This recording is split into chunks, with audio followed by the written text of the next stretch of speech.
घटनाया जाहैबाय मा थांनाय डिसेम्बरनिनो नैबे डिसेम्बर दाननिनो 12 तारिख बिस्थिबारै आंनिनो फंबाय जायो निजोम बसुमतारी बिनि बिसि जुनालि सरगियारि बे न'निफ्राय गावहानि न'आव बिमा बिफानि न'आव बियो ओंखाम गोरलै जानायनि मुङै थांदोंमोन जाहैबाय बेनिफ्राय रबिबार ना औ रबिबारै न'निफ्राय ओंखारबोदोंनो बे न'आव फैनो होननानै खिन्थु दासिमबो बे जा उन्दैफोरा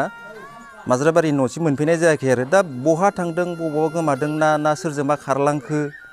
बे न'आव माने फैफिनाखै आरो ओमफ्राय घटनाया जाहैबाय मा दुखु गोनाङा 3 बोसोरनि हिन्जावसा सासे दङ बिजिता बसुमतारी ना बे हिन्जावसा बे गथ'साखौ लाफानानै जिहेतु बबाव दङ बेखौ माने दासिमबो माने बिनि सायाव बांसिन बिबै बिबौमोना एसे दुखु खालामबाय थादों जितु गोरलै गथ' दासो माने एसे मोजाङै रायलायस्रानोनो हाबावाखै दा बेखौ लानानै बहा दङ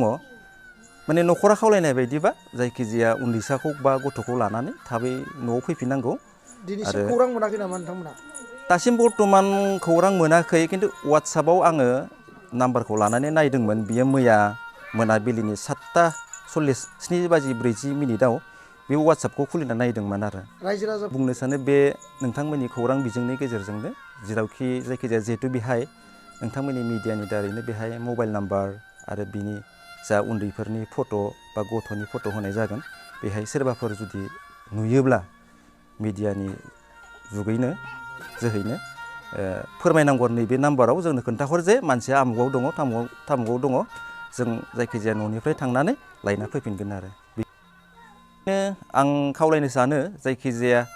आङो आंनि नाम्बारखौ जा खौरां बिजोंनि गेजेरजों होनाय जानोसै बे नाम्बाराव सोरबाफोर बे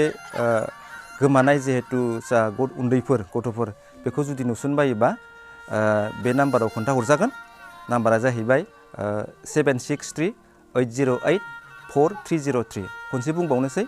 763-808-4303 बे नाम्बाराव कल खालामबाबो माने आंजों जगाजग खालामनो हागोन आरो थेंक इउ